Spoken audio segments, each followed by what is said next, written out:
إن الحمد لله نحمده ونستعينه ونؤمن به ونتوكل عليه ونعوذ بالله من شرور أنفسنا ومن سيئات أعمالنا من يهده الله فلا مضل له ومن يضلل فلا هادي له وأشهد أن لا إله إلا الله وحده لا شريك له وأشهد أن محمدا عبده ورسوله أرسله بالهدى ودين الحق ليظهره على الدين كله ولو كره المشركون اللهم صل على محمد وعلى آل محمد كما صليت على إبراهيم وعلى آل إبراهيم وبارك على محمد وعلى آل محمد كما باركت على إبراهيم وعلى آل إبراهيم إنك حميد مجيد أما بعد فإن خير الحديث كتاب الله وخير الهدي هدي محمد صلى الله عليه وسلم وشر الأمور محدثاتها وكل محدثة بدعة وكل بدعة ضلالة وكل ضلالة في النار يا أيها الذين آمنوا اتقوا الله حق تقاته ولا تموتن إلا وأنتم مسلمون أعوذ بالله من الشيطان الرجيم بسم الله الرحمن الرحيم من أجل ذلك كتبنا على بني إسرائيل أنه من قتل نفسا بغير نفس أو فساد في الأرض فكأنما قتل الناس جميعا ومن أحياها فكأنما أحيا الناس جميعا. സ്നേഹധന്യരായ സത്യവിശ്വാസികളെ, വിശ്വാസിനികളെ, പരമകാരുണികനും കരുണാവാരിധിയുമായ റബ്ബ് സുബ്ഹാനഹു വ തആലയുടെ കൽപ്പനാ നിർദ്ദേശങ്ങൾ ജീവിതത്തിന്റെ മുഴുവൻ മേഖലകളിലും കാത്തുസൂക്ഷിക്കണമേ എന്ന് ഉണർത്തുകയാണ്. പരിശുദ്ധ ഇസ്ലാം എന്ന മതം അല്ലാഹുവിങ്കൽ നിന്ന് അവതീർണമായിട്ടുള്ള ഒരു മതമാണ്. ഏതെങ്കിലും വ്യക്തികളുടെ ഇഷ്ടങ്ങൾക്കോ താൽപ്പര്യങ്ങൾക്കോ കാലഘട്ടത്തിന്റെ മാറ്റങ്ങൾക്കോ ഒന്നും അതിൽ യാതൊരു പങ്കുമില്ല. പരിപൂർണമായും അല്ലാഹു സുബ്ഹാനഹു വ തആല പ്രവാചകന്മാരിലൂടെ ജനങ്ങളെ പഠിപ്പിച്ചിട്ടുള്ള സന്ദേശമാണത്. പലരും പറയാറുള്ള, തെറ്റിദ്ധരിപ്പിക്കാറുള്ള ഒരു കാര്യം മുഹമ്മദ് നബി സല്ലല്ലാഹു അലൈഹി വസല്ലം കൊണ്ടുവന്നിട്ടുള്ളൊരു മതം എന്ന നിലക്കാണ്. ഒരിക്കലും ഇസ്ലാം മുഹമ്മദ് നബി കൊണ്ടുവന്നിട്ടുള്ളൊരു മതമല്ല. ആദം നബി അലൈഹിസ്സലാത്തു വസ്സലാം മുതൽ മനുഷ്യ സമൂഹം കടന്നു വന്നിട്ടുള്ള ഇടങ്ങൾ, ഗോത്രങ്ങൾ, നാടുകൾ, രാജ്യങ്ങൾ, അവിടങ്ങളിലേക്കെല്ലാമായി അല്ലാഹു സുബ്ഹാനഹു വ തആല വ്യത്യസ്തമായ കാലഘട്ടങ്ങളിൽ പ്രവാചകന്മാരെ പറഞ്ഞയച്ചിട്ടുണ്ട്. ആ പ്രവാചകന്മാരെല്ലാം പഠിപ്പിച്ച സന്ദേശമാണ്. അതിന്റെ പൂർത്തീകരണം എന്ന നിലക്ക് മുഹമ്മദ് മുസ്തഫ സല്ലല്ലാഹു അലൈഹി വസല്ലം പരിശുദ്ധ ഖുർആനിലൂടെ, പ്രവാചകന്റെ ജീവിതത്തിലൂടെ നമ്മളെ പഠിപ്പിച്ചിട്ടുള്ള ആകത്തുകയാണ് ഇസ്ലാം എന്ന് പറയുന്നത്. അതിലൊരിക്കലും നബി കരീം സല്ലല്ലാഹു അലൈഹി വസല്ലമക്ക് പോലും ക്രയവിക്രയം നടത്താനുള്ള അധികാരം അല്ലാഹു നൽകിയിട്ടില്ല. എന്തൊരു കാര്യം ഞാൻ പറഞ്ഞോ, എന്തൊരു കാര്യം ഞാൻ പഠിപ്പിച്ചോ അതതുപോലെ ജനങ്ങളെ പഠിപ്പിക്കുക എന്നത് മാത്രമാണ് അല്ലാഹു സുബ്ഹാനഹു വ തആല പ്രവാചകന് നൽകിയിട്ടുള്ള നിർദ്ദേശം. നബിയുടേതായ തരത്തിൽ എന്തെങ്കിലും ഒരു മാറ്റം അതിൽ വരുത്താനാകുമോ? അല്ലാഹു പറയുന്നുണ്ട്, നീയെങ്ങാനും അതിൽ വല്ല മാറ്റങ്ങളും കൊണ്ടുവന്നാൽ, എന്തെങ്കിലും തരത്തിലുള്ള സംസാരങ്ങൾ നിന്റേതായ നിലക്കതിൽ ചേർത്താൽ, ഒഴിവാക്കിയാൽ, വലത് കൈകൊണ്ട് ഞാൻ പിടിക്കുകയും നിന്റെ ജീവനാടി ഞാൻ മുറിച്ചു കളയുകയും ചെയ്യും എന്ന് നേരിട്ട് അള്ളാഹുവിന്റെ റസൂലിനോട് അല്ലാഹു സുബ്ഹാനഹു വ തആല പറയുന്ന വചനങ്ങൾ നമുക്ക് കാണാൻ സാധിക്കും. അതാണ് ഇസ്ലാം. ഇന്നദ്ദീന ഇൻദല്ലാഹിൽ ഇസ്ലാം. അള്ളാന്റെ അടുക്കൽ സ്വീകാര്യമാകുന്ന മതം അത് ഇസ്ലാം മാത്രമാണെന്ന് പറയുമ്പോൾ അത് ഒരുപാട് ഇസ്ലാമുകൾ ഉണ്ടാവുകയില്ല. അത് അള്ളാഹു പഠിപ്പിച്ചതേതോ അത് മാത്രമായിരിക്കും. അങ്ങനെയുള്ളൊരു മതത്തെ, അതിന്റെ നിയമങ്ങൾ, നിർദ്ദേശങ്ങൾ, ഉപദേശങ്ങൾ, വിലക്കുകൾ, അതേപോലെ തന്നെ ചെയ്താൽ പ്രതിഫലമുള്ള കാര്യങ്ങൾ, ചെയ്താൽ കുറ്റമുണ്ടാകുന്ന കാര്യങ്ങൾ എല്ലാം തന്നെ അല്ലാഹു സുബ്ഹാനഹു വ തആല നമുക്ക് പഠിപ്പിച്ചു തന്നിട്ടുണ്ട്.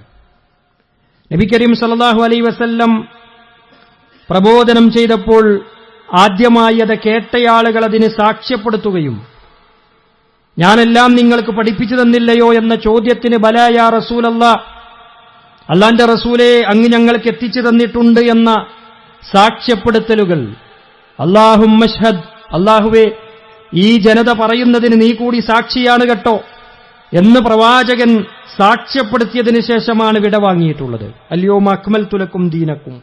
ആ ദിവസം മതം അല്ലാഹു പരിപൂർണമായ നിലക്ക് പൂർത്തിയാക്കി നൽകിയിട്ടുണ്ട്.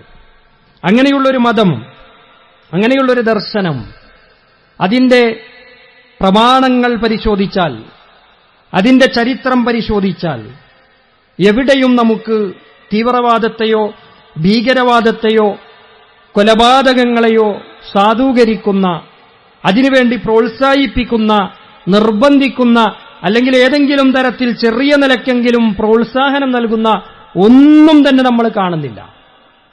അവിടെയാണ് നമ്മൾ പറഞ്ഞത് അല്ലാഹു സുബ്ഹാനഹു വ തആല അവതരിപ്പിച്ചിട്ടുള്ള യഥാർത്ഥ ഇസ്ലാം, യഥാർത്ഥ മതം, ആ മതത്തിൽ തീവ്രവാദമില്ല എങ്കിൽ പിന്നെ എങ്ങനെയാണ് ഏതെങ്കിലുമൊക്കെ വ്യക്തികളുടെ പ്രവർത്തനങ്ങളെ, ചെയ്തികളെ ഇസ്ലാമിന്റെ പേരിലേക്ക് വകവെക്കുന്നത് എന്നുള്ളതാണ്. അതാണ് യഥാർത്ഥമായ നിലയ്ക്ക് ഇസ്ലാമിനെ പഠിക്കണമെന്ന് പറയുന്നതിന്റെ ഏറ്റവും പ്രധാനപ്പെട്ട ലക്ഷ്യം. അപ്പൊ നമുക്കറിയാം, നമ്മുടെ നാട് ഇന്ന് ഏറ്റവും അധികം സങ്കടപ്പെടുന്ന, വളരെയധികം വേദനയോടുകൂടി, നടുക്കത്തോടുകൂടി നമ്മളൊക്കെ കേട്ടിട്ടുള്ള പഹൽഗാമിലെ ആ തീവ്രവാദാക്രമണം ഏറ്റവും അധികം നമ്മളൊക്കെ അപലപിക്കുന്നു. നമ്മുടെയൊക്കെ മനസ്സിൽ വലിയ സങ്കടവും, അതേപോലെ തന്നെ നമ്മുടെ നാടിനേറ്റിട്ടുള്ള വലിയൊരടിയായി, നമ്മുടെ രാജ്യത്തിനേറ്റിട്ടുള്ള കനത്തൊരു പ്രഹരമായി ഓരോ മനുഷ്യരും കാണുകയാണ്. അവിടെ മരണപ്പെട്ടു വീണ ആളുകളെ സംബന്ധിച്ചിടത്തോളം ആ മനുഷ്യ ജീവനുകൾ എന്ന് പറയുന്നത് വളരെയധികം വിലപ്പെട്ടതാണ്. അവരുടെ ജീവൻ നഷ്ടമായതിൽ നാം ഓരോരുത്തരും അതീവ ദുഃഖിതരാണ്. ഒരിക്കലും അതിൽ സന്തോഷിക്കുന്നവരോ ഏതെങ്കിലും നിലക്ക് ആനന്ദം കൊള്ളുന്നവരാകാൻ ഒരു മനുഷ്യനു പോലും സാധ്യമാവുകയില്ല എന്നുള്ളതാണ്. അവിടെ നമ്മൾ ആ നിലക്ക് തന്നെയാണ് അക്രമങ്ങളെ, ആ നിലക്ക് തന്നെയാണ് ഭീകരവാദ പ്രവർത്തനങ്ങളെ നാം നോക്കിക്കാണുന്നത്.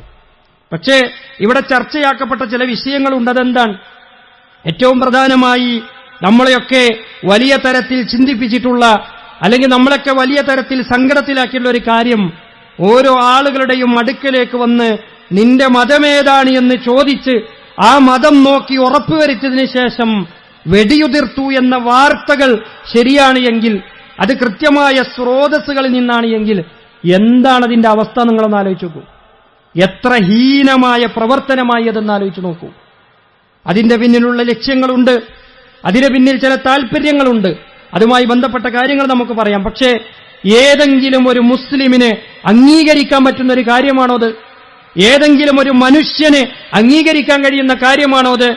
ഏതെങ്കിലും ഒരാളുടെ ജാതി നോക്കി, മതം നോക്കി അവനാ മതത്തിൽപ്പെട്ടവനല്ല, ഇന്ന മതത്തിന്റെ വക്താവല്ല എന്നതിന്റെ പേരിൽ അവനെ കൊന്നുകളയുക എന്നുള്ളത് എന്ത് മതത്തിന്റെ പരിഗണനയിലാണ്, ഏത് മനുഷ്യത്വത്തിന്റെ പരിഗണനയിൽ അത് കടന്നു വരുന്നത് എന്ന് നമ്മൾ ചിന്തിക്കേണ്ടതുണ്ട്. ഇവിടെ പലപ്പോഴും ആ സംഭവങ്ങളുടെ യഥാർത്ഥമായ കാരണങ്ങൾ, തീവ്രവാദ ബന്ധങ്ങൾ, അതിൽ അയൽ രാജ്യങ്ങൾക്ക് വല്ല പങ്കുമുണ്ടോ എന്നത് പരിശോധിക്കുന്നതിന് പകരം അവിടെ മതത്തെ അളക്കുവാനും മതത്തിന്റെ പേരുകൾ വലിച്ചയച്ചുകൊണ്ട് ഒരു മതസമൂഹത്തെ മുഴുവനും കുറ്റക്കാരാക്കുവാനും വേണ്ടി ശ്രമം നടത്തുമ്പോൾ നമ്മൾ കാണാതെ പോകുന്ന ചില കാര്യങ്ങളുണ്ട്. അവിടെ ഇസ്ലാമിന്റെ കാഴ്ചപ്പാടുകളെയും പലപ്പോഴും അവിടെ പരാമർശിച്ചിട്ടുള്ള പ്രയോഗം പോലും മുസ്ലിം തീവ്രവാദികൾ, ഇസ്ലാമിക തീവ്രവാദികൾ എന്ന നിലക്കാണ് പരാമർശിച്ചത്. എന്നാൽ യഥാർത്ഥത്തിലുള്ള കാഴ്ചകൾ എന്തായിരുന്നു എന്ന് പിന്നീട് ആളുകൾ വിശദീകരിക്കുന്നുണ്ട്. അവിടെയാണ് സയ്യിദ് ആദിൽ ഹുസൈൻ എന്ന് പറയുന്ന ഒരു ചെറുപ്പക്കാരൻ ലോകത്തിനു മുമ്പിൽ മാതൃകയാകുന്നത്. അവിടെ പരാമർശിക്കപ്പെട്ട പോലെയാണെങ്കിൽ മതം നോക്കി മുസ്ലിമല്ല എന്നുറപ്പുവരുത്തി കൊലപാതകം നടത്തിയെങ്കിൽ സ്വന്തം ജീവൻ പോലും പണയം വെച്ച് സ്വന്തം ജീവൻ പോലും അവഗണിച്ചുകൊണ്ട് ഇതര മതവിശ്വാസികളായ ആളുകളെ രക്ഷപ്പെടുത്തുവാൻ, അവിടെ വന്ന ടൂറിസ്റ്റുകളെ രക്ഷപ്പെടുത്തുവാൻ സ്വന്തം ജീവൻ പോലും പണയപ്പെടുത്തിയ ആ യുവാവിന്റെ മതം പരിശോധിക്കപ്പെടുന്നുണ്ടോ? അവിടെ നമ്മൾ അവന്റെ മതം നോക്കണമെന്ന് പറയാനല്ല പറഞ്ഞത്. അവനെക്കൊണ്ടത് ചെയ്യിപ്പിച്ചത് ഒരു മതമല്ലേ, അവന്റെ വിശ്വാസമല്ലേ? നിങ്ങൾ നോക്കൂ, അബൂ സഈദ് അൽ ഖുദരി റളിയല്ലാഹു അൻഹു പഠിപ്പിക്കുന്ന ഒരു ഹദീസ് നമുക്ക് കാണാൻ സാധിക്കും. നബി സല്ലല്ലാഹു അലൈഹി വസല്ലം പറഞ്ഞു, മൻ റആ മിൻകും മുൻകറൻ ഫൽയുഗയ്യിറുഹു ബിയദിഹി. നിങ്ങളാരെങ്കിലും നിങ്ങളുടെ മുമ്പിൽ ഒരു വെറുക്കപ്പെട്ട ഒരക്രമം നടക്കുന്നത് നിങ്ങൾ കാണുകയാണ്, ഒരു തോന്നിവാസം ചെയ്യുന്നത് നിങ്ങൾ കാണുകയാണ്, നിരപരാധികളായ മനുഷ്യരെ കൊന്നുകളയുന്നത് കാണുമ്പോ ആ ചെറുപ്പക്കാരൻ ചിന്തിച്ചെന്താ? ഫൽയുഗയ്യിറുഹു ബിയദിഹി, പ്രവാചകന്റെ കൽപ്പനയാണ്, നിങ്ങൾക്ക് കൈകൊണ്ട് തടുക്കാനാകുമെങ്കിൽ നിങ്ങൾ അങ്ങനെ തടുക്കണം. അവനറിയാം ഭീകരവാദികളാണ്, തീവ്രവാദികളാണ്, അവരുടെ കയ്യിൽ തോക്കുകളുണ്ട്, ആയുധങ്ങളുണ്ട്, അവർ പ്രത്യേകമായ പരിശീലനം സിദ്ധിച്ചവരാണ്. അവരെ തടുക്കാൻ പോയാൽ എന്റെ ജീവൻ പോലും അപകടത്തിലാകും. പക്ഷേ ആ ചെറുപ്പക്കാരൻ പിന്നോട്ട് വന്നിട്ടില്ല. ആ അക്രമിയുടെ തോക്ക് പിടിച്ചു വെച്ചു എന്നാ പറയുന്നത്. അയാൾക്കൊരു പക്ഷേ രക്ഷപ്പെടാമായിരുന്നു, അയാൾക്കൊരു പക്ഷേ ആ പ്രശ്നത്തിൽ നിന്ന് അകന്നു പോകാമായിരുന്നു. അയാൾ ചോദിച്ച ചോദ്യമാണ് അക്രമികളായ തീവ്രവാദികളെ ഏറ്റവും അധികം ചൊടിപ്പിച്ചത്. അദ്ദേഹം ചോദിച്ചു, ഈ പാവങ്ങളായ നിരപരാധികളായ ഈ മനുഷ്യരെ നിങ്ങൾ എന്തിനു കൊല്ലുന്നു? അതാണ് ഇസ്ലാം, അതാണ് വിശ്വാസം. അവിടെ വന്നവനെ സംബന്ധിച്ചിടത്തോളം അവനാരായാലും കൊന്നാ മതി. അതുകൊണ്ടാണല്ലോ ഇന്ന് മരണപ്പെട്ട ആളുകളുടെ പേര് വിവരങ്ങൾ പുറത്തു വന്നപ്പോൾ അവിടെയും ഒരുപാട് പേരുകൾ, മുസ്ലിം പേരുകളുണ്ട്. അതൊരിക്കലും നമ്മൾ ആഗ്രഹിക്കുന്നതല്ല. മരിച്ച ആളുകളെ ഹിന്ദുക്കൾ, മുസ്ലിങ്ങൾ, ക്രിസ്ത്യാനികൾ എന്ന് പറഞ്ഞ് മതമടിസ്ഥാനമാക്കി അവരുടെ പേരുകളെപ്പോലും പറയാൻ നമ്മൾ ആഗ്രഹിക്കുന്നില്ല. പക്ഷേ ആ നിലക്കുള്ള പ്രചാരണങ്ങൾ നടക്കുമ്പോൾ പറയാതിരിക്കാൻ നിവൃത്തിയില്ല. ഇവിടെ ഹിന്ദുക്കളെ മാത്രം ലക്ഷ്യം വെച്ച് അല്ലെങ്കിൽ അമുസ്ലിങ്ങളെ മാത്രം ലക്ഷ്യം വെച്ചുകൊണ്ടുള്ള ഒരക്രമമായി മാത്രം ഇതിനെ ചുരുക്കാൻ ശ്രമിക്കുമ്പോ നമ്മുടെ മുമ്പിൽ സയ്യിദ് ആദിൽ ഹുസൈൻ എന്ന് പറയുന്ന പേര് അവിടെ ഇങ്ങനെ തിളങ്ങി നിൽക്കുക. എന്തുകൊണ്ട് അവൻ കൊല ചെയ്യപ്പെട്ടു? അക്രമികളുടെ ലക്ഷ്യം മുസ്ലിങ്ങളല്ല എങ്കിൽ എങ്ങനെയാൾ കൊല ചെയ്യപ്പെട്ടു? അതാണ് പറഞ്ഞത്, അവരുടെ ലക്ഷ്യം മറ്റു പലതുമായിരുന്നു. പരിശുദ്ധ ഇസ്ലാം വളരെ കൃത്യമായി തന്നെ മനുഷ്യരെ പഠിപ്പിച്ചിട്ടുള്ള സന്ദേശം എന്താണ്? ഒരു മനുഷ്യന്റെ ജീവൻ രക്ഷിക്കാൻ സ്വന്തം ജീവൻ അപകടത്തിലായാൽ പോലും അതിന്റെ മഹത്വം എന്താണ്? പരിശുദ്ധ ഖുർആൻ വളരെ കൃത്യമായി തന്നെ നമ്മളെ പഠിപ്പിക്കുന്നുണ്ട്. മിൻ അജലി ദാലിക കതബന അലാ ബനി ഇസ്രായീൽ, ബനി ഇസ്രായേലരുമായി ബന്ധപ്പെട്ടുകൊണ്ട് അവർ നടത്തിയിട്ടുള്ള അക്രമങ്ങളെയും കൊലപാതകങ്ങളെയും ഒക്കെ എടുത്തു പറഞ്ഞുകൊണ്ട് പരിശുദ്ധ ഖുർആൻ പറഞ്ഞ കാര്യമാണ്, അന്നഹു മൻ ഖതല നഫ്സൻ ബിഗൈരി നഫ്സിൻ ഔ ഫസാദിൻ ഫിൽ അർള്. ഏതെങ്കിലും ഒരാൾ ലോകത്തൊരു മനുഷ്യനെ, നിരപരാധിയെ കൊന്നുകളഞ്ഞാൽ ഫകഅന്നമാ ഖതലൻ നാസ ജമീഅ, അവൻ ലോകത്തുള്ള മുഴുവൻ മനുഷ്യരെയും കൊന്നവന് തുല്യമാണ്. ഒരാളെ കൊന്നാൽ, ഒരു നിരപരാധിയെ കൊന്നാൽ ലോകത്തുള്ള മുഴുവൻ മനുഷ്യരെയും കൊന്നവന് തുല്യമാണ്. ഇവിടെ ജീവനറ്റുപോയ 28 ദിനപ്പുറമോ ഉള്ള കണക്കുകൾ, അപകടത്തിൽപ്പെട്ട ആളുകൾ, അവരുടെ ജീവനെടുക്കാൻ ഇസ്ലാമിനെയാണ് അവർ ഉപയോഗിച്ചത് എങ്കിൽ, മുസ്ലിങ്ങളുടെ പേരാണ് അവർ ഉപയോഗിച്ചതെങ്കിൽ അവർക്ക് ഇസ്ലാമിന്റെ ബാലപാഠം പോലും അറിയില്ല. പരിശുദ്ധ ഖുർആന്റെ ഏറ്റവും പ്രധാനപ്പെട്ട സന്ദേശമാണത്. ഏതെങ്കിലും ഒരാൾ ഒരു മനുഷ്യനെ കൊന്നാൽ ലോകത്തുള്ള മുഴുവൻ മനുഷ്യരെയും കൊന്നവന് തുല്യം. എന്നിട്ട് ഖുർആൻ പറഞ്ഞു, വമൻ അഹ്യാഹ ഫകഅന്നമാ അഹ്യന്നാസ ജമീഅ. ഏതെങ്കിലും ഒരു മനുഷ്യനെ അപകടത്തിൽ നിന്ന് രക്ഷപ്പെട്ട് ജീവിക്കാനുള്ള അവസരം അവനുണ്ടാക്കി അവനാ പുതുജീവൻ നൽകിയാൽ അവനെ സംബന്ധിച്ചിടത്തോളം ലോകത്തുള്ള മുഴുവൻ മനുഷ്യരെയും രക്ഷപ്പെടുത്തിയതിന് തുല്യമാണ് എന്നുള്ളതാണ്. അതാണ് അവിടെ ഏറ്റവും പ്രധാനമായി പ്രകടമായി നമ്മൾ കണ്ടിട്ടുള്ള കാര്യം. അവിടെയാണ് മതം നോക്കി ആളുകളെ കൊല്ലാൻ വന്നവരുടെ ലക്ഷ്യം ആദ്യമായി പിഴച്ചുപോയത്. അവിടെയാണ് ഒന്നാമതായി അവിടെ പിഴച്ചു. കാരണം മുസ്ലിങ്ങളിൽ നിന്ന് തന്നെ ഒരാൾ അവരെ എതിർക്കാനും അതേ സാഹചര്യത്തിൽ തന്നെ, നിങ്ങളാലോചിച്ചു, അവിടെ കുതിരസവാരി നടത്തിയിട്ട് ജീവിക്കുന്ന ഒരു മനുഷ്യനാണ്, അയാളുടെ ഉപജീവനം അതാണ്, അയാളുടെ കുടുംബം ജീവിച്ചു പോകുന്നത് ആ ടൂറിസ്റ്റുകളുടെ വരവിലൂടെയാണ്. എന്നിട്ടും അയാളുടെ ജോലി അവിടുത്തെ പ്രൊട്ടക്ഷനല്ല, അവിടുത്തെ പട്ടാളത്തിന്റെ ഓഫീസറല്ല, അയാളൊരു കുതിരസവാരി നടത്തുന്ന അയാളാണ്. അയാളെ ജീവൻ മറന്ന് എടുത്തു ചാടി ആ അക്രമികൾക്ക് നേരെ വിരൽ ചൂണ്ടി സംസാരിച്ച് ജീവൻ നഷ്ടമായപ്പോ ഒരുപാട് മനുഷ്യരുടെ ജീവൻ ഒരുപക്ഷെ അയാളുടെ ആ മരണത്തിലൂടെ രക്ഷപ്പെടുത്താനായിട്ടുണ്ടാകും. അല്ലാഹു സുബ്ഹാനഹു വ തആല അർഹമായ പ്രതിഫലം നൽകുമാറാകട്ടെ. രണ്ടാമത്തെ വിഷയം നമ്മൾ ആലോചിക്കുകയാണ്. ഹിന്ദുവും മുസ്ലിമും അവിടെ അടികൂടണം, അവിടെ അതിന്റെ പേരിൽ അക്രമമുണ്ടാകണം എന്നതിനു വേണ്ടി ബോധപൂർവമാണ് അവരാ പദം അവിടെ ഉപയോഗിച്ചത്. അതാണ് ചോദ്യം. നീ മുസ്ലിമാണോ ഹിന്ദുവാണോ എന്ന് ചോദിച്ചതിന് ശേഷം വെടിവെക്കുക എന്ന് പറഞ്ഞാൽ അവരുടെ ഉദ്ദേശം എന്താണ്? വളരെ കൃത്യമായി തന്നെ അതുമായി ബന്ധപ്പെട്ടുള്ള ആളുകൾ പറഞ്ഞിട്ടുണ്ട്. അവിടെ അവരുടെ ശ്രമങ്ങളെ പരാജയപ്പെട്ട രണ്ടാമത്തെ കാര്യം എന്താണെന്നറിയോ? ഈ അക്രമങ്ങൾ നടന്ന ഉടനെ തന്നെ രക്ഷാപ്രവർത്തനങ്ങളുമായി മുന്നോട്ട് വന്നിട്ടുള്ള ആളുകളാരായിരുന്നു? അവിടുത്തെ കാശ്മീരികളാണ്. അവിടുത്തെ കാശ്മീരികളായ വിശ്വാസി സമൂഹമാണ്. ഇന്നലെയും ഇന്നൊക്കെയായിട്ട് സോഷ്യൽ മീഡിയകളിൽ സജീവമായി വന്നിട്ടുള്ളൊരു വീഡിയോ നിങ്ങൾ കണ്ടിട്ടുണ്ടാവും. വെടിയേറ്റൊരു സഹോദരനെ തോളിലേറ്റി പാറപ്പുറത്തുകൂടെ മലമടക്കുകളിലൂടെ അതിവേഗം ഓടിപ്പോകുന്ന ഒരു കാശ്മീരി യുവാവിന്റെ വീഡിയോ നമ്മളൊക്കെ ശ്രദ്ധിച്ചു. ഏതോ ഒരു നാട്ടിൽ നിന്ന് ടൂർ വന്നൊരാൾ അവന്റെ മതമെന്ത് നോക്കിയിട്ടില്ല, അവന്റെ ജാതി എന്നവൻ അന്വേഷിച്ചിട്ടില്ല. അതൊരു മനുഷ്യനാണ്, അവന്റെ ജീവൻ അപകടത്തിലാണ് എന്ന നിലക്ക് ഹോസ്പിറ്റലിലേക്ക് ഓടിപ്പോകുന്ന സംഭവം. കാശ്മീരിലെ മുഴുവൻ മനുഷ്യരും ഒറ്റക്കെട്ടായി നിന്നുകൊണ്ട് അവിടെ ധർണകൾ, അവിടെ സമരങ്ങൾ, അവിടെ സംവിധാനങ്ങൾ, കാശ്മീരിലെ സമാധാനത്തിനു വേണ്ടി തോളോട് തോൾ ചേർന്ന് നിന്ന് അവരുടെ പ്രഖ്യാപനം എന്തായിരുന്നു? ഹിന്ദു മുസ്ലിം ഞങ്ങൾ ഒറ്റക്കെട്ടാൻ, ഞങ്ങൾ ബായി ബായിയാണ്, ഞങ്ങളെല്ലാവരും ഒന്നാണ്.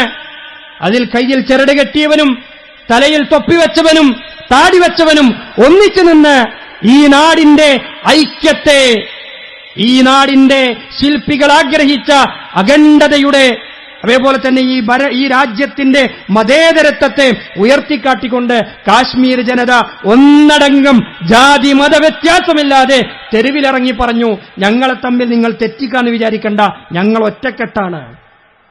ഞങ്ങൾക്കിടയിൽ നിങ്ങൾ വർഗീയതയോ വിഭാഗീയതയോ ഉണ്ടാക്കാൻ നിങ്ങൾക്കാകില്ല എന്ന കാശ്മീർ ജനതയുടെ ആ ഒറ്റക്കെട്ടായ തീരുമാനം തീവ്രവാദികളുടെ എല്ലാ ശ്രമങ്ങളെയും പരാജയപ്പെടുത്തി കളഞ്ഞു എന്നുള്ളതാണ്. നിങ്ങൾ നോക്കൂ, രക്ഷപ്പെട്ടു വന്ന ആളുകളുടെ വാക്കുകൾ നിങ്ങൾ ശ്രദ്ധിച്ചോ?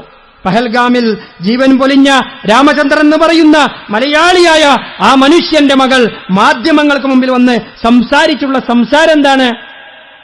ദിവസത്തിന് വലിയ ചാർജുകൾ വാങ്ങുന്ന, വലിയ പണം തുക ഈടാക്കുന്ന ഹോട്ടലുകൾ സൗജന്യമായി അവർക്ക് സൗജന്യമായി തുറന്നുകൊടുത്തു. അവർക്ക് ആവശ്യമായ വെള്ളം കൊടുത്തു, ഭക്ഷണം നൽകി. എന്നിട്ട് ആ സഹോദരി പറഞ്ഞൊരു കാര്യം എന്താണെന്നറിയോ? കാശ്മീരിൽ നിന്ന് എനിക്ക് പോരുമ്പോ എനിക്ക് 2 സഹോദരങ്ങളെ കിട്ടി, അള്ളാഹു അവരെ രക്ഷിക്കട്ടെ എന്ന് ഞാൻ പ്രാർത്ഥിക്കുന്നു.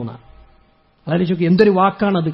യഥാർത്ഥത്തിൽ അതിന് തൊട്ടുമുമ്പുള്ള നിമിഷങ്ങളിൽ പോലും മരണപ്പെട്ടുപോയ മലയാളിയുടെ പാരമ്പര്യവും ചരിത്രവുമൊക്കെ എഴുതി അയാൾ ഇന്ന ശാഖയിൽ പ്രവർത്തിച്ചവനാണ് എന്നൊക്കെ പറഞ്ഞിങ്ങനെ എഴുതിങ്ങനെ കൊണ്ടുവരാൻ നമ്മുടെ കേരളത്തിലുള്ള ജനങ്ങൾക്കിടയിൽ, മലയാളികൾക്കിടയിൽ ഒരു വർഗീയമായ വിദ്വേഷത്തിന്റെ വിത്തുപാകാൻ വേണ്ടിയുള്ള കൊണ്ടുപിടിച്ച ശ്രമമായിരുന്നു. നമ്മുടെ ഒരു സഹോദരനെ മുസ്ലിം തീവ്രവാദികൾ കൊന്നു എന്ന നിലക്ക് പറയാൻ വേണ്ടി ഇങ്ങനെ കൊണ്ടുവരുമ്പോഴാണ് ആ മരിച്ച വ്യക്തിയുടെ മകൾ തന്നെ വന്ന് പറയുന്നത്, ഞങ്ങൾക്ക് ഏറ്റവും വലിയ സംരക്ഷണം നൽകിയത് അവിടുത്തെ സഹോദരങ്ങളാണ്, വിശ്വാസി സമൂഹമാണ്. ആ സ്ത്രീ പറയുന്നുണ്ട്, എന്റെ അച്ഛൻ മരിച്ചു കിടന്ന ആ ഞെട്ടലിൽ ഞാൻ ആദ്യമായി വിളിച്ചത് ഞങ്ങളുടെ ഡ്രൈവറെയാണെന്ന്. ആ ഡ്രൈവറെ വിളിച്ചു. അയാള് വിളിച്ച് ഫോണെടുത്തതിന് ശേഷമാണ് അവിടെ സുരക്ഷാ ഉദ്യോഗസ്ഥന്മാർ പോലും എത്തിയത് എന്നുള്ളതാണ്. ഞാൻ പറയുന്നുണ്ട്, ഞങ്ങളെ മോർച്ചറിക്ക് മുമ്പിൽ പുലർച്ചെ 3 മണിക്കും 4 മണിക്കുമൊക്കെ എന്റെ കൂടെ നിന്നു. അങ്ങനെയുള്ള 2 ആളുകൾ അവിടെ യഥാർത്ഥത്തിൽ ആ സംസാരങ്ങളിലൂടെ, അവിടുത്തെ ജനതയുടെ ഇടപെടലിലൂടെ തീവ്രവാദികൾ എന്തൊന്ന് രക്ഷം വെച്ചോ, അവരെന്തൊന്ന് കലാപത്തിന്റെ സൂത്രധാരമാണ് അവർ നടത്തിയത്, അത് മുഴുവനും പാളിപ്പോകുന്ന സാഹചര്യം ഉണ്ടായി. വേറൊരാൾ പറഞ്ഞെന്താ, ഞങ്ങളവര് പൊതിഞ്ഞു, ഒരു കവചം പോലെ നിന്നു. അവർക്കറിയാം അവിടുത്തെ ഏരിയകൾ, ഇതിലൂടെ പോയാലാണ് പെട്ടെന്ന് രക്ഷപ്പെടാൻ പറ്റുക, ആ വഴികളിലൂടെ ഞങ്ങളുടെ ചുറ്റും അവർ നിന്നു എന്നാണ്. എന്തിനാണ് അങ്ങനെ ചുറ്റും നിൽക്കുന്നത്? അഥവാ വല്ല അക്രമവും ഉണ്ടാവുകയാണെങ്കിൽ ഇവർ രക്ഷപ്പെടട്ടെ എന്ന് വിചാരിച്ചു. സുരക്ഷിതമായ സ്ഥാനത്ത് ഞങ്ങളെ എത്തിച്ചു. ഇന്നലെ ഞാനൊരു വീഡിയോ കണ്ടപ്പോ വലിയ സങ്കടവും അതോടൊപ്പം തന്നെ വലിയ ആശ്വാസവും ഒക്കെ തോന്നിയ ഒരു കാര്യമാണ്. ഈ അക്രമങ്ങളുടെ വെടിയൊച്ചകൾക്ക് നടുവിൽ നിന്ന് രക്ഷപ്പെട്ടു വന്നൊരു കുടുംബം 2 കൈയും ഇങ്ങനെ കൂപ്പിയിട്ട് നന്ദി പറയാൻ അവിടുത്തെ ചെറുപ്പക്കാർക്ക് എന്താ പറഞ്ഞത്? അവര് വെടിയുച്ചകൾ കേട്ടപ്പോ ഈ ആളുകൾ അവരെ പെട്ടെന്ന് രക്ഷപ്പെടുത്തി ഒരു ഭാഗത്തേക്ക് കൊണ്ടുപോയി. അപ്പൊ അവരവിടെ എത്തിയപ്പോഴാണ് പിന്നെ അവരുടെ ഫോണും അതേപോലെ തന്നെ പണവുമൊക്കെ അടങ്ങിയിട്ടുള്ള ബാഗ് അവര് ഈ അക്രമം നടന്ന സ്ഥലത്ത് തന്നെയാണ് ഉപേക്ഷിച്ചതെന്ന് മനസ്സിലായത്. പെട്ടെന്ന് ഓടിയപ്പോൾ അതൊന്നും എടുത്തില്ല. അപ്പൊ ഒരാൾ പറഞ്ഞു, നിങ്ങളിവിടെ ഇരുന്നോളി, ഞാൻ പോയി കൊണ്ടുവരാം. വലിയ വില കൂടിയ ഫോണാണ്. അവർ പറയുന്നുണ്ട് ഐഫോണാണ് എന്ന് പറയുന്നുണ്ട്. ഒരുപാട് പണം അതിലുണ്ടായിരുന്നു. അപ്പൊ ഇയാൾ ചോദിക്കുന്നുണ്ട്, ഫോൺ അതിലുണ്ട്, പൈസ എല്ലുണ്ട് അല്ലേ? നിങ്ങളാലോചിച്ച് നോക്കൂ, പല സ്ഥലങ്ങളിലും ഏതെങ്കിലും വാഹനങ്ങൾ അപകടത്തിൽപ്പെട്ടാൽ അതിലെ ആളുകളെ ഹോസ്പിറ്റലിൽ കൊണ്ടുപോകുന്നതിന് പകരം അവരുടെ പണം അപഹരിക്കുന്ന കാലഘട്ടത്തിലാണ് സുരക്ഷിതമായി അവരുടെ ബാഗുകൾ, അവരുടെ പണം, അവരുടെ മൊബൈലുകൾ അവരുടെ കൈകളിൽ ഏൽപ്പിച്ചു സുരക്ഷിതമായി അവരെ നാട്ടിലേക്ക് എത്തിക്കാൻ വേണ്ടി ശ്രമം നടത്തുക. കൈകൂപ്പി നിന്നിട്ട് എന്ത് ചെയ്യാണ്? നന്ദി പറയാൻ. കഴിഞ്ഞ ദിവസങ്ങൾ നമ്മളൊക്കെ കണ്ടിട്ടുള്ള കാര്യമാണത്. വാഹനങ്ങൾ ബോർഡെഴുതി വെച്ചിരിക്കുന്നു, ഓട്ടോ തൊഴിലാളികൾ, അവിടുത്തെ ഓട്ടോറിക്ഷക്കാർ. നമുക്കറിയാലോ, അന്നാന്നത്തെ ചെലവിന് വേണ്ടി കഷ്ടപ്പെടുന്ന ഒരു വിഭാഗം അവരെഴുതി വെച്ചിരിക്കുന്നു, എയർപോർട്ടിലേക്ക് ഫ്രീ സർവീസ്, റെയിൽവേ സ്റ്റേഷനിലേക്ക് പോകണോ ഫ്രീ ആയിട്ട് ഞങ്ങൾ കൊണ്ടുപോകാം.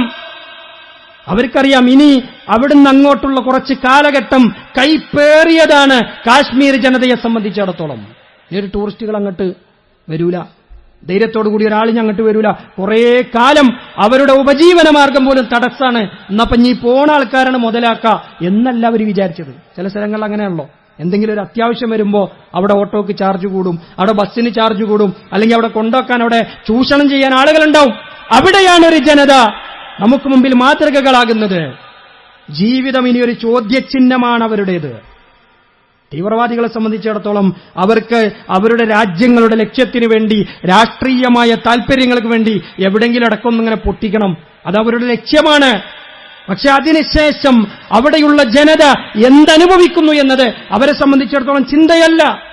അതുകൊണ്ടാണ് ഞാൻ പറഞ്ഞത് അവർക്ക് ഇസ്ലാമുമായിട്ട് യാതൊരു ബന്ധവുമില്ല എന്ന് പറയാനുള്ള ഒന്നാമത്തെ കാരണം.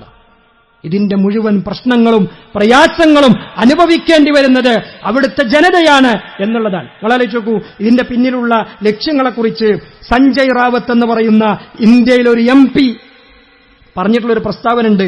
മതം ചോദിച്ച ശേഷമാണ് ഭീകരർ സഞ്ചാരികളെ കൊന്നത് എങ്കിൽ മുസ്ലിങ്ങൾ എങ്ങനെ കൊല്ലപ്പെടും? വലിയൊരു ചോദ്യമാണത്. എങ്ങനെ അവിടെ മുസ്ലിങ്ങൾ കൊല്ലപ്പെട്ടു?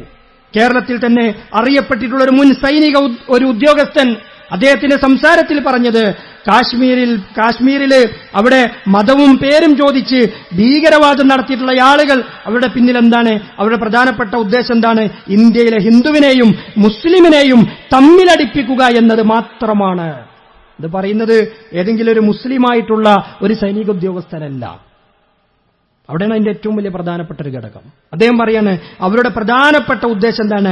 ഈ ഒരു സംസാരത്തിലൂടെ, ബോധപൂർവമായ ചോദ്യത്തിലൂടെ ഹിന്ദുവും മുസ്ലിമും തമ്മിൽ ഇവിടെ കലാപമുണ്ടാകണം എന്നുള്ളതാണ് അവരാഗ്രഹിച്ചത്. ആ അജണ്ടയിൽ നമ്മൾ വീണുപോകരുത്. അദ്ദേഹം പറയാൻ അങ്ങനെ വീണുപോയാൽ ഭീകരരുടെ ലക്ഷ്യത്തിൽ നമ്മൾ പെട്ടുപോയി എന്നാണ് അർത്ഥം. അത് വ്യക്തമായ പ്ലാനിങ്ങോടുകൂടിയാണ് അവരവിടെ വന്നത്. അങ്ങനെ ഒരു നെറേറ്റീവ് ഉണ്ടാക്കണമെന്ന, ഇവിടെ മുസ്ലിങ്ങൾ ഹിന്ദുക്കളെ കൊല്ലാൻ നടക്കുകയാണ് എന്നൊരു ചിന്ത ആളുകൾക്കിടയിൽ ഉണ്ടാക്കണം എന്നുള്ളതാണ്. ഇത് കാശ്മീരിന് മാത്രമല്ല, കാശ്മീരിന് പുറത്തും പ്രശ്നങ്ങൾ ഉണ്ടാക്കാനുള്ള ശ്രമത്തിന്റെ ഭാഗമാണ്. നമ്മൾ മനസ്സിലാക്കണം. എന്നിട്ട് അദ്ദേഹം പറയുന്നുണ്ട്, തീവ്രവാദികളെ സംബന്ധിച്ചിടത്തോളം, അവിടെ അക്രമം നടത്തിയവരെ സംബന്ധിച്ചിടത്തോളം ഇന്ത്യക്കാർ എന്നതിനപ്പുറം ഹിന്ദു മുസ്ലിം എന്നുള്ള നോട്ടൊന്നുമില്ല. അങ്ങനത്തെ ചിന്തയൊന്നും അവർക്കില്ല. അവിടെ അവർക്ക് എന്താ വേണ്ടത്? കലാപങ്ങൾ ഉണ്ടാക്കണം. ആ കലാപങ്ങളിലൂടെ അവരുടെ ലക്ഷ്യങ്ങൾ അവർക്ക് നടപ്പാക്കാൻ സാധിക്കണം. പക്ഷേ പലപ്പോഴും സങ്കടകരമെന്ന് പറയട്ടെ, അതിന്റെ പിന്നിൽ ഇസ്ലാമിന്റെ പേരുകൾ അവ ഉപയോഗിക്കുന്നു എന്നുള്ളതാണ്. ഇസ്ലാമിനെ സംബന്ധിച്ചിടത്തോളം വളരെ വ്യക്തമായി തന്നെ പരിശുദ്ധ ഖുർആൻ ആവർത്തിച്ച് പറഞ്ഞിട്ടുണ്ട്, വലാ തഖ്തുലുൻ നഫ്സല്ലതി ഹറമല്ലാഹു ഇല്ലാ ബിൽ ഹഖ്. അല്ലാഹു പവിത്രമാക്കി വെച്ച ഒരാത്മാവിനെയും കൊന്നുകളയരുത്. അങ്ങനെ വല്ലവനും കൊന്നുകളഞ്ഞാൽ അവന്റെ സങ്കേതം നരകമാണ്. 7 വൻ പാപങ്ങൾ പ്രവാചകൻ സല്ലല്ലാഹു അലൈഹി വസല്ലം എണ്ണിയപ്പോൾ അതിൽ പറഞ്ഞു കൊലപാതകം. ഒരു മനുഷ്യനെ കൊന്നുകളയാന്ന് പറഞ്ഞാൽ അതിനെപ്പറ്റി പറഞ്ഞാൽ അള്ളാഹു പവിത്രമാക്കിയ ആത്മാവുന്ന പടച്ചോൻ കൊടുത്തത്, അതെടുക്കാനുള്ള അധികാരം പടച്ചോനാണ്. അതിനെ കൊലപാതകത്തിലൂടെ എടുത്തു കളയുന്നെങ്കിൽ അവനെ മുസ്ലിമായി പോലും പരിഗണിക്കുക സാധ്യമല്ല. എന്ന് മാത്രമല്ല അതിലൊക്കെ അന്വേഷണങ്ങളും കാര്യങ്ങളും കൃത്യമായി നടക്കേണ്ടതുണ്ട്. ഇന്നലെ ഒരു സഹോദരി പറയുന്നുണ്ട്, അവരുടെ രൂപം എങ്ങനെയെന്ന് ചോദിച്ചപ്പോൾ താടിയില്ല, കുറുതായിട്ട് കറുത്തിട്ടുള്ളൊരു മനുഷ്യനാണ് അല്ലേ. അതിന്റെ അന്വേഷണങ്ങൾ നടക്കട്ടെ. പക്ഷെ അപ്പോഴേക്കും തീവ്രവാദികളുടെ മതവും ജാതിയുമൊക്കെ ആളുകൾ വിധിയെഴുതിയിരിക്കുന്നു. അന്വേഷണ ഉദ്യോഗസ്ഥന്മാർ അതിനെക്കുറിച്ച് പഠനം നടത്തുന്നതിന് മുമ്പേ അവരുടെ തീവ്രവാദത്തിന്റെ ലേബലുകൾ, അവരുടെ പേര്, ജാതി, മതം അതെല്ലാം ആളുകൾക്കിടയിൽ ചർച്ചയായി അവരാണ്, ഈ വിഭാഗമാണ് എന്നുറപ്പിച്ചിരിക്കുന്നു അല്ലേ. നമ്മളെ സംബന്ധിച്ചിടത്തോളം ഒരാളുകളുടെയും സന്തോഷത്തിലേക്ക് ഇടിച്ചു കയറി അവരുടെ ജീവിതത്തെ ഇല്ലാതാക്കുന്നതിനെ അംഗീകരിക്കാൻ നമുക്ക് സാധിക്കില്ല. വളരെ ലോകത്തിലെ ഏറ്റവും സുന്ദരമായ ഒരു പ്രദേശത്ത് എത്ര സന്തോഷത്തോടുകൂടി, സമാധാനത്തോടുകൂടി, ആഹ്ലാദത്തോടുകൂടിയായിരിക്കും ആ സമൂഹം അവിടെ കൂടിയിരുന്നത്. അവർക്കിടയിലേക്ക് തോക്കുമായി ചെന്ന് ഓരോരുത്തരുടെയും നേരെ വെടിയുയർത്തുമ്പോൾ എന്ത് മനുഷ്യനാണവർ! അവരെന്ത് സന്ദേശമാണ് ജനങ്ങളെ പഠിപ്പിക്കുന്നത്? സന്തോഷിച്ചിരിക്കുന്ന ആളുകളുടെ സന്തോഷത്തെ കെടുത്ത് ഒരു വാക്കുകൊണ്ട് പോലും കെടുത്താൻ പാടില്ല. ഒരാൾ സന്തോഷത്തിലിരിക്കുമ്പോൾ അയാളടുത്ത് പോയിട്ട് അയാളെ സങ്കടപ്പെടുത്തുന്ന ഒരു വാക്ക് പോലും ഉണ്ടാകരുത്. മാനസികമായി, ശാരീരികമായി അവരെ പീഡിപ്പിക്കരുത് എന്ന് പഠിപ്പിക്കുന്നൊരു മതം. ഒരാളെ മാനസികമായി ഉപദ്രവിക്കുന്നത് പോലും വലിയ കുറ്റമായി പഠിപ്പിച്ച ഒരു മതത്തിന്റെ പേരിൽ തീവ്രവാദം നടത്തുമ്പോ അതിന് നമുക്ക് അംഗീകരിക്കാൻ കഴിയില്ല. എല്ലാ വർഗീയതയും എല്ലാ തീവ്രവാദങ്ങളെയും എതിർക്കേണ്ടതാണ്. പരിശുദ്ധ ഇസ്ലാം എതിർത്തിട്ടുണ്ട്. ഹലക്കൽ മുത്തനത്തിഊൻ പ്രവാചകൻ സല്ലല്ലാഹു അലൈഹി വസല്ലം 3 തവണ ആവർത്തിച്ചു പറഞ്ഞു, ഭീകരവാദികൾ, തീവ്രവാദികൾ നശിക്കട്ടെ. ലൈസ മിന്നാ മൻ ദആ ഇലൽ അസബിയ്യ, വർഗീയതയിലേക്ക് ക്ഷണിക്കുന്നവൻ നമ്മളിൽപ്പെട്ടവനല്ല. അവിടെ നടന്നത് വർഗീയതയാണ്. വർഗത്തെ തിരിച്ചുകൊണ്ട് മതത്തിന്റെ പേരിൽ വർഗീയത കാണിച്ചവരാണെങ്കിൽ അവൻ മുസ്ലിം അല്ലെന്ന് പഠിപ്പിക്കുന്നത് ലോകത്തിന്റെ പ്രവാചകൻ. ഇസ്ലാമിന്റെ പേരിലാണ്, മുസ്ലിങ്ങളുടെ പേരിലാണ്, ഇസ്ലാമിക പ്രമാണങ്ങളുടെ പേരിലാണ് അവർ ഈ അക്രമം നടത്തുന്നതെങ്കിൽ അവരാദ്യം പഠിക്കേണ്ടത് ഈ പാഠാ. വർഗീയതയുടെ പേരിൽ ആരെങ്കിലും കൊലപാതകം നടത്തുന്നെങ്കിൽ അവൻ നമ്മളിൽപ്പെട്ടവനല്ല. വർഗീയതയിലേക്ക് ക്ഷണിക്കുന്നവൻ നമ്മളിൽപ്പെട്ടവനല്ല. വർഗീയതയ്ക്ക് വേണ്ടി വാദിക്കുന്നവൻ നമ്മളിൽപ്പെട്ടവനല്ലെന്നത് പ്രവാചകൻ സല്ലല്ലാഹു അലൈഹി വസല്ലമയുടെ ഉറച്ച സന്ദേശമാണ്. പിന്നെ എങ്ങനെ ഇസ്ലാമിന്റെ പേരിൽ അവർക്ക് ചെയ്യാൻ പറ്റുമോ? ഒരു തരത്തിലുള്ള വർഗീയതയും നമ്മൾ അംഗീകരിക്കുന്നില്ല, അത് നമ്മൾ എതിർക്കുന്നു. നമ്മുടെ രാജ്യത്തിന് നേരെ ആരെങ്കിലും അക്രമവുമായി വന്നിട്ടുണ്ടെങ്കിൽ, നമ്മുടെ സ്വൈര ജീവിതത്തെ ആരെങ്കിലും തകർത്തിട്ടുണ്ടെങ്കിൽ, നമുക്കിടയിൽ ഐക്യം ആരെങ്കിലും തകർത്തിട്ടുണ്ടെങ്കിൽ മാതൃകാപരമായ ശിക്ഷ അവർക്ക് കിട്ടിയിരിക്കണമെന്നതാണ് നമ്മളൊക്കെ ആഗ്രഹിക്കുന്നത്. അതേതു പേരുള്ളവനാണെങ്കിലും, അവൻ മുസ്ലിമാകട്ടെ, ഏത് മതവിഭാഗത്തിൽപ്പെട്ടവനാകട്ടെ, അവന് കഠിനമായ ശിക്ഷ കൊടുക്കണം, മാതൃകാപരമായ ശിക്ഷ ലഭിക്കണം. ഇനി ഒരാൾക്കും തോന്നാത്ത വിധം നമ്മുടെ രാജ്യത്തിന്റെ നേരെ വിരൽ ചൂണ്ടാൻ ഒരാൾക്കും തോന്നാത്ത വിധമുള്ള കഠിനമായ ശിക്ഷയാണ് അവർക്ക് അവിടെ കൊടുക്കേണ്ടത്. അത് രാജ്യത്തിന്റെ താൽപര്യമാണ്. നമ്മുടെ സഹോദരങ്ങളുടെ രക്തമാണ് അവിടെ വീണത്. മഞ്ഞ് പുതച്ച് കിടക്കേണ്ട താഴ്വരകളിൽ മരണം മണപ്പിച്ച, പച്ചപ്പുല്ലിന്റെ തകിടുകളിൽ ചോരയുടെ നിറം വീത്തിയ, ചോര ചിന്തിയ ഒരാളെയും വെറുതെ വിടാൻ പാടില്ല. അതാണ് നമ്മളൊക്കെ ആഗ്രഹിക്കുന്നത്. അതുകൊണ്ട് നമ്മുടെ നാടിലെ സമാധാനവും ശാന്തിയും നിലനിൽക്കാൻ നാം ഓരോരുത്തരും ആത്മാർത്ഥമായി പ്രാർത്ഥിക്കണം, പരിശ്രമിക്കണം. അല്ലാഹു സുബ്ഹാനഹു വ തആല നമ്മുടെ രാജ്യത്തിന് സമാധാനവും ശാന്തിയും പ്രദാനം ചെയ്യുമാറാകട്ടെ. ഇത്തരത്തിലുള്ള അക്രമങ്ങളിൽ നിന്ന്, കൊലപാതകങ്ങളിൽ നിന്ന്, ഭീകരവാദ പ്രവർത്തനങ്ങളിൽ നിന്ന് അല്ലാഹു നമ്മളെവരെയും കാത്തുരക്ഷിക്കുമാറാവട്ടെ. അൽഹംദുലില്ലാഹ് ഹംദൻ കസീറൻ തയ്യിബൻ മുബാറകൻ ഫീഹി കമാ യുഹിബ്ബു റബ്ബുനാ വയർളാ. وأصلي وأسلم على المبعوث رحمة للعالمين نبينا محمد وعلى آله وصحبه أجمعين أما بعد اتقوا الله عباد الله. അല്ലാഹുവിനെ സൂക്ഷിക്കണമെന്ന് ഒരിക്കൽ കൂടി ഉണർത്തുകയാണ്. ഇത്തരത്തിലുള്ള ഭീകരവാദ, തീവ്രവാദ പ്രയാസങ്ങളൊക്കെ ഉണ്ടാകുമ്പോൾ, പ്രശ്നങ്ങൾ ഉണ്ടാകുമ്പോൾ പലപ്പോഴും മുസ്ലിം ജനത അനുഭവിക്കുന്നൊരു വലിയ മാനസിക സംഘർഷമുണ്ട്. ഇതൊക്കെ നമ്മളെയൊക്കെ ബാധിക്കുന്നല്ലോ.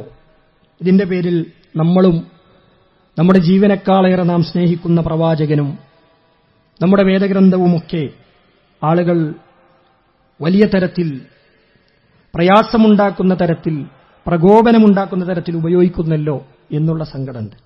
പക്ഷേ എന്തിനാണ് നമ്മൾ മറ്റുള്ളവരുടെ മുമ്പിൽ തലകുനിക്കണം. കേരളത്തിലൊരു മുൻ MLA എഴുതിയിട്ടുള്ളൊരു കാര്യം അതാണ്. ഇവിടുത്തെ മുസ്ലിങ്ങൾ എന്തിന് തലകുനിക്കണം?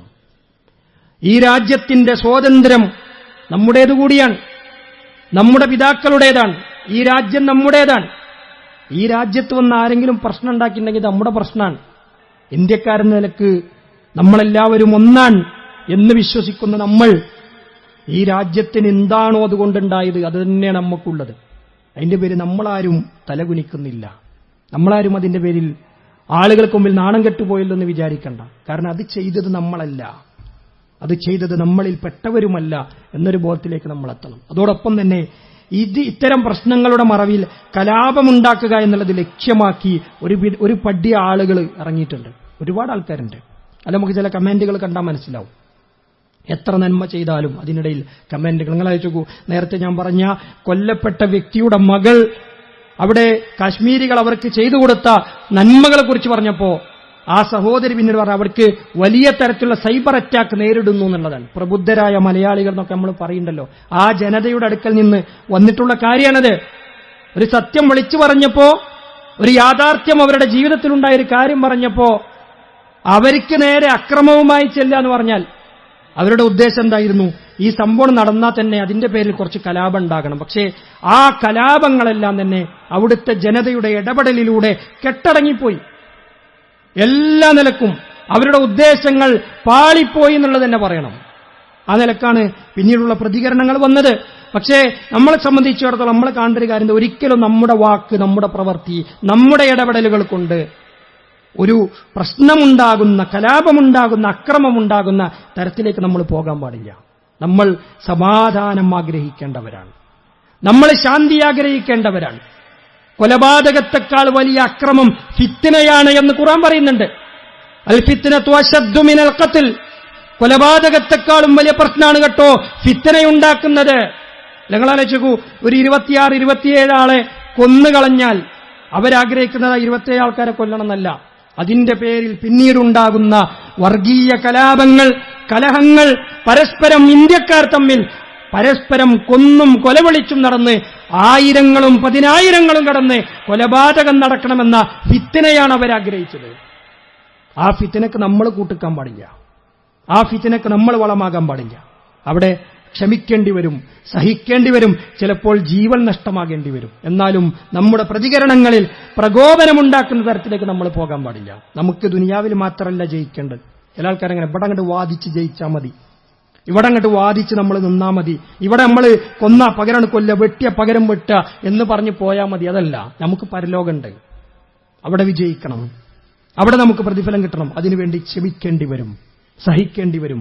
പക്ഷേ ഒരിക്കലും നമ്മുടെ വാക്കുകൾ കൊണ്ട്, പ്രവർത്തനങ്ങൾ കൊണ്ട് നമ്മുടെ രാജ്യത്ത്, നമ്മുടെ നാട്ടിൽ ഒരു അനൈക്യമുണ്ടാക്കുന്ന, ഒരു കലാപമുണ്ടാക്കുന്ന, ഒരു പ്രകോപനമുണ്ടാകുന്ന തരത്തിലേക്കുള്ള സംസാരങ്ങളിലേക്ക് നമ്മൾ പോകാൻ പാടില്ല. തീവ്രവാദത്തെ എന്നും, ഭീകരവാദങ്ങളെ എന്നും എതിർത്ത് തന്നെ നമ്മൾ മുന്നോട്ട് പോകണം. ഒരു നിലക്കുമുള്ള ന്യായീകരണം. ചില ആളുകൾ പറയും നിങ്ങളൊക്കെ വെളുപ്പിക്കാൻ നോക്കുകയാണ്, വെളുപ്പിക്കാൻ നോക്കുക. ആരെ വെളുപ്പിക്കണ്ടേ? നമുക്കാരെയും വെളുപ്പിക്കേണ്ട ആവശ്യമില്ല. ഇവിടെ ഭീകരവാദം നടത്തിയവന്റെ മതമെന്ന് പറയുന്നത് ഭീകരതയാണ്. അതേത് മതത്തിൽപ്പെട്ടവൻ ചെയ്താലും അതിന്റെ മതം ഭീകരതയാണ്. അതിൽ നമുക്ക് യാതൊരു തർക്കമല്ല. അവിടെ പിന്നെന്തിനാ നമ്മളെന്തിനാ പിന്നെ അവരെ വെളുപ്പിക്കാൻ പോണത്? അവരെ ഏറ്റവും കഠിനമായ ശിക്ഷ കൊടുക്കണം എന്നത് തന്നെയാണ് നമ്മൾ ഓരോരുത്തരും ആഗ്രഹിക്കുന്നത്.